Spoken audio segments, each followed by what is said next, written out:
রোমাঞ্চ, উত্তেজনা আর নাটকীয়তায় ভরা ম্যাচে মিশরকে ৩-২ গোলে হারিয়ে কোয়ার্টার ফাইনালের টিকিট নিশ্চিত করেছে আর্জেন্টিনা। বিশ্বকাপের সর্বশেষ খবর এবং বিশ্লেষণ নিয়ে সমকাল বার্তাকক্ষ থেকে আপনাদের সাথে আছি আমি তিন্নি অধিকারী। আমার সঙ্গে আছেন সমকালের বিশেষ প্রতিনিধি সেকান্দার আলী। সেকান্দার আলী, আপনাকে স্বাগত জানাচ্ছি সমকাল বার্তাকক্ষে। আপনাকে ধন্যবাদ। গতকালকের রাতের যেই ম্যাচটা মিশর বনাম আর্জেন্টিনা, এই পুরো ম্যাচটা নিয়ে আপনি একটু বিস্তারিত জানতে চাই আপনার কাছ থেকে।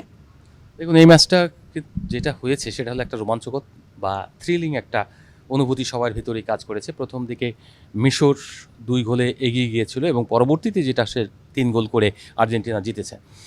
এই যে 78 মিনিট পর্যন্ত আপনার কোনো গোল করতে না পারা আর্জেন্টিনার এবং পরবর্তীতে টানা ৩টা গোল করে জিতে যাওয়া, এটা কিন্তু একটা বিরাট সিগনিফিক্যান্ট ফর আর্জেন্টিনা। মনে হবে যে আর্জেন্টিনা এই বিশ্বের সেরা টিম এবং তারা বিশ্ব চ্যাম্পিয়ন হিসেবে যেভাবে খেলা দরকার সেভাবেই খেলছে। তারা কিন্তু কেপ ভার্দের বিপক্ষে খুব কষ্টে জিতেছে, এখানেও কষ্টে জিতলো। এই যে তাদের লড়াই, এরা কিন্তু খুব বড় দলও না, কিন্তু তাদের বিপক্ষে লড়াইটা হচ্ছে তাদের সমানে সমানে। তার মানে হচ্ছে যে তাদের যে সহজ প্রতিপক্ষই, সেই সহজ প্রতিপক্ষের সঙ্গে যখন তারা লড়াই করে এভাবে জিততে হচ্ছে, তার অর্থ হলো আপনি প্রপার প্রতিপক্ষ এখনও পাননি। চ্যালেঞ্জিং প্রতিপক্ষ যদি আপনি এখানে ফেস করতেন তাহলে আপনার জন্য শক্তির পরীক্ষাটা বোঝা যেত আপনি কোনো এই। তারপরেও বলবো যে এই যে কামব্যাক করতে পারা, এটা একটা মারাত্মক মানসিক শক্তির জায়গা। যে আপনি একেবারে পিছিয়ে রয়েছেন, সেখান থেকে ম্যাচটা জিতে একেবারে কোয়ার্টার ফাইনালে উঠলেন। এরপর দেখলাম আমরা কান্নার রোল পড়ে গেল পুরো দলের ভিতরেই, একটা ছোঁয়াচে রোগের মতো একদম সবাই কাঁদলো হলো ভালো মানিতে থেকে অর্জনেও, সাফল্যেও মানুষ কাঁদে, আবার কষ্টেও কাঁদে। দুঃখের কান্না একরকম, সাফল্যের কান্না অন্যরকম। কাল ছিল যেটা আনন্দের কান্না, সাফল্যের কান্না। তারা বাদ পড়তে পড়তেও একেবারে কোয়ার্টার ফাইনালে উন্নীত হয়েছে। এটা একটা বড় ইমোশনের জায়গা, যেটা আমরা স্কলানিকে এর আগে দেখিনি ওইভাবে সেলিব্রেশন করতে, কিন্তু তিনি কালকে সেখানেও সেলিব্রেশন করেছে। তার মানে হচ্ছে তারা বিশ্বকাপ জেতার জন্য যে মানসিকতাটা রাখতে হয়, সেই মানসিকতার চূড়ান্ত পর্বটা কালকে শো করে ফেলেছেন তারা এরকম অবস্থা। কারণ হচ্ছে ম্যাচটা হারতে বসেছিল এবং সেই জায়গা থেকে আমরা এরকম আর একটা ম্যাচ দেখেছি নাটকীয়। সেই ম্যাচটা ছিল আপনার বেলজিয়ামের, অ্যাজ আই ক্যান রিমেম্বার। তো সেখানে তারা কিন্তু সেনেগালের বিপক্ষে হারতে বসেছিল, 2 গোলে পিছিয়ে ছিল। সেটা ছিল আরও কঠিন। 85 মিনিট পর্যন্ত তারা কিন্তু পিছিয়ে ছিল 2 গোলে। তো সেই জায়গাতে 86 মিনিটে যে গোল, 89 মিনিটে গোল, তারপরে গিয়ে এক্সট্রা টাইমে গিয়ে যখন ইকুয়াল ছিল, তখন আপনার আরও 30 মিনিটস গেম হয়। সেইটা 120 মিনিটের পরে 21 মিনিটে গিয়ে আপনার একটা পেনাল্টি পেলো, যেটা পেনাল্টি নিয়ে বিতর্ক রয়েছে। এরকম বিতর্ক অনেক জায়গা তৈরি হয়েছে এই বিশ্বকাপে, মারাত্মক বিতর্কের জায়গা তৈরি হয়েছে। তারপরে ওই ম্যাচটা তারা পেনাল্টি করে তারা জিতে, 25 মিনিটের সময় পেনাল্টি হলো এবং শেষ পর্যন্ত তারা জিতলো এবং জিতে শেষ 16তে উন্নতি হলো। সেনেগাল বাড়িতে চলে গেল। Senegal is a more better team than many other team. তারপরেও তাদের কপালে জোটেনি, বিকজ অফ কিছু রেসিজম থাকে, কিছু ব্যাপারগুলো আমরা সবসময় দেখে থাকি, যেটা হলো বাণিজ্যিক ব্যাপারগুলি থাকে। আসলে খেলাধুলা এখন কন্ট্রোল করে হলো টেলিভিশন, যারা হলো ফিনান্সিয়ালি সাপোর্ট সবচেয়ে বেশি আপনাকে ভায়াবেল করে। পুরোটাই তো টিভি রাইটস থেকে আয়গুলো হয় ম্যাক্সিমাম। আর এন্ডোর্সমেন্ট, আদার যেসব এন্ডোর্সমেন্ট কিংবা আপনার বলেন যে গ্রাউন্ড সাইড যেগুলি থাকে, ওই যে বিভিন্ন বিজ্ঞাপন, ওইগুলি থেকে আয় আসে খুবই কম। টিভি রাইটসে যখন বিলিয়ন বিলিয়ন ডলার আপনাকে দেবে, তখন ওই সারা বিশ্বের টিভিওয়ালাদের স্বার্থে আপনার কিছু জিনিস পরিবর্তন করতে হয়, যেন তারা বিজ্ঞাপনটা বেশি দেখাতে পারে।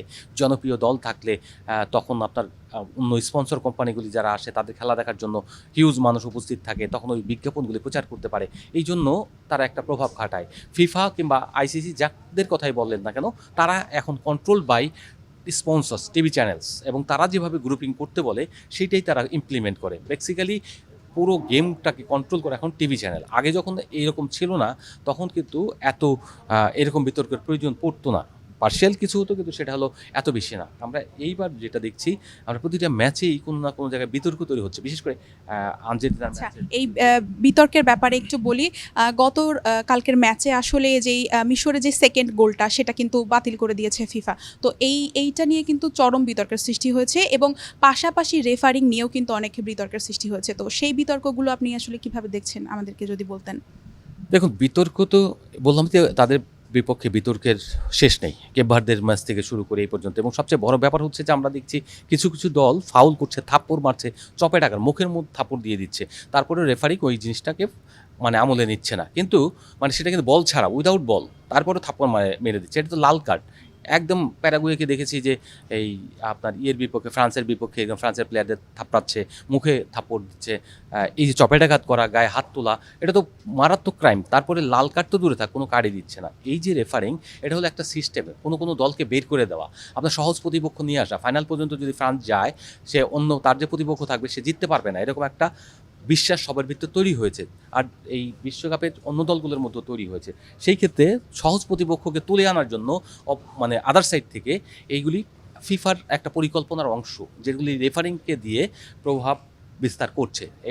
এই ম্যাচে যেটা হয়েছে, আমরা দেখেছি যে আপনার প্লেয়ারকে চপেটাঘাত করেছে, তারপরে তাকে কোনো কার্ড দেওয়া হয়নি। গোলকিপারকে যেভাবে ফাউল করা হয়েছে, রেড কার্ড হয় নর্মাল নিয়মে, বাই রুলস যেটা থাকে, গোলকিপারকে আপনি কখনোই এভাবে আঘাত করতে পারবেন না কিংবা ফাউল করতে করলেই কার্ড খাবেন আপনি। কার্ডটাকে হলুদ কার্ড তো দূরে থাক, লাল কার্ড পাওয়ার জিনিস, সেটা হলুদ কার্ডও দেয়নি। এরকম অনেকগুলো বিতর্ক। আবার ধরেন এই VAR সিস্টেমটা এত জঘন্য করে দিয়েছে, ফুটবলটাকে ধ্বংস করার জন্য যা যা করার খেলাটাকে সেইটাই করে দিচ্ছে। এই যে আপনি দেখতে গিয়ে কি করলেন, ওখানে গেলেন যে উৎস তো ভাই তার ওপর ডিফেন্স থেকে, এমন যদি হতো তার গোলমুখের থেকেই ছিল, এই জায়গা থেকে আপনার করছেন যে 25-এর মধ্যে ইয়ার্সের মধ্যে বা আপনার ডিবক্সের কাছাকাছি থেকে এই ফাউলটা হয়েছিল, ওইটা তো ওইরকম কোনো ফাউলও না। কিন্তু সেই জায়গা থেকে আপনি করলেন কি, দেখে পুরো জিনিসটা গোল বাতিল করলেন।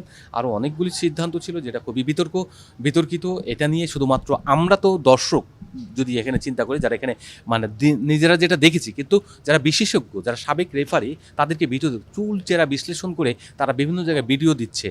শুধু তাই না, সারা পৃথিবী থেকে যে পরিমাণে রেফারিং নিয়ে এবং এই যে পক্ষপাতিত্বের জায়গাগুলো তুলে এনেছে, ফিফাকে যেভাবে তুলোধুনো করা হচ্ছে, তার মানে হচ্ছে যে এই বিশ্বকাপ এত জঘন্য একটা জায়গায় পৌঁছে গেছে। ইনফ্যান্টিনোর বিরুদ্ধে ইউরোপীয় পার্লামেন্টে প্রস্তাব উঠেছে তার বিরুদ্ধে তদন্ত করার জন্য। তিনি এমনভাবে ম্যানিপুলেট করছেন, এমনভাবে জিনিসগুলোকে সামনে নিয়ে এসেছেন যে খেলা আর খেলার জায়গায় নেই, পুরোটা রাজনীতি আর অর্থনৈতিক এক পরিকাঠামোর মধ্যে আবদ্ধ হয়ে গেছে। আপনি এইসব কেন করছে, আপনার প্রশ্ন আমাকে করতে পারেন কেন করছে? কারণ হচ্ছে যে আপনার পেলে এবং ম্যারাডোনা দুই আইকন এই পৃথিবী থেকে চলে গিয়েছেন। এখন ফিফার হাতে কোনো আইকন ওই রকম নেই। এখন মানে যারা রয়েছেন তারা হলো খেলছেন, রানিং খেলোয়াড়। সো এমন সাবেক খেলোয়াড় লাগবে যারা ওই যে আপনার ড্রেসিং গিয়ে বসবে, ভিআইপি ওখানে গিয়ে বসবে কিংবা বাইরে যাবে, তাদেরকে সেল করতে হবে। আগামী 30 ইয়ার্স একটা সেল করার জন্য একটা বড় প্রোডাক্ট লাগবে। পেলে ম্যারাডোনা নাই, তাহলে কি করতে হবে? সেটা হলো মেসি। আর এই মেসিকে যদি 2বার চ্যাম্পিয়ন করে দেওয়া যায়, তাহলে আপনার বিরাট ওদের সেলিং প্রোডাক্টটা অনেক বড় হয়, মানে কিংবদন্তি, টপ কিংবদন্তি। তখন তারা পাবলিক সেন্টিমেন্টটাকে কাজে লাগাবে, যে বলবে যে এই গ্রহের একমাত্র সেরা খেলোয়াড় তিনি। তো এইরকম যদি সেন্টিমেন্ট দাঁড় করানো যায়, তাহলে তাকে বিভিন্ন অনুষ্ঠানে নিয়ে যাবে, বিভিন্ন জায়গায় ড্র করবে, ওটা হাই একটা ভলিউম থাকবে, প্রচারণা থাকবে, তার সঙ্গে সঙ্গে অর্থনৈতিক ভ্যালু বেড়ে যাবে। এইসব কারণেই বেসিক্যালি তারা এই কাজগুলো করে ফিফা। আর কোনো তারকা নাই তো, কারণ রোনালদো তো চ্যাম্পিয়ন হতে পারছে না। রোনালদো যদি চ্যাম্পিয়ন হতে পারতো, ফাইনালে যেতে পারতো, সেমিফাইনালে যেতে পারতো, তাহলে তাকে ওই জায়গায় প্রেজেন্টেবল করা যেত। যেহেতু করতে পারছে না, চ্যাম্পিয়ন লাগবে। চ্যাম্পিয়ন রাখার পর কিছু এমবাপ্পে আরও 2 বিশ্বকাপ খেলবে, এমবাপ্পে এখন ওই জায়গায় আসেনি। একমাত্র মেসি হলো সেই তারকা যাকে ফিফা সেলফ প্রোডাক্ট করতে পারবে বিভিন্ন টেলিভিশনের সামনে নিয়ে। এই কারণে তাকে এইসব পেছন থেকে অনেক কিছু করা হচ্ছে। This is not my feelings, এটা হচ্ছে অ্যানালাইসিস, বিভিন্ন জায়গার অ্যানালিসিস। আর সেখান থেকে আমরা জিনিসগুলোকেও উপজীব্য করছি। অনেকে হয়তো অন্যভাবে দেখতে পারে, বাট পুরোটাই রাজনৈতিক এবং বাণিজ্যিক কারণে এগুলি করা হয়। যদি এখানে আবার ম্যারাডোনা বা পেলে থাকতেন, ম্যারাডোনা যদি আরও থাকতেন, তাহলে কিন্তু এতটা বিতর্কিতভাবে অনেক কিছু করা হতো না। তারকা লাগে প্রত্যেকটা জায়গায়, একজন করে তারকা লাগে। ধরেন আপনি এই অফিসের কথাই চিন্তা করেন, এখানে যদি ওইরকম হাই ভলিউমের রিপোর্টার না থাকে, অফিসের ভ্যালু কমে যাবে।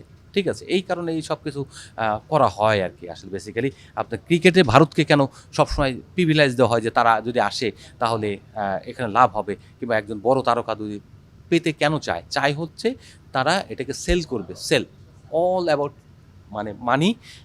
আর সেই মানি করে আপনার প্রডিউস করে হলে টেলিভিশন চ্যানেল, জেনারেট করার জন্য আপনি এগুলি করে। আর আইসিসি কিংবা ফিফার এরকম তারকা লাগে বিকজ অফ তাকে সামনে প্রেজেন্ট করতে হবে।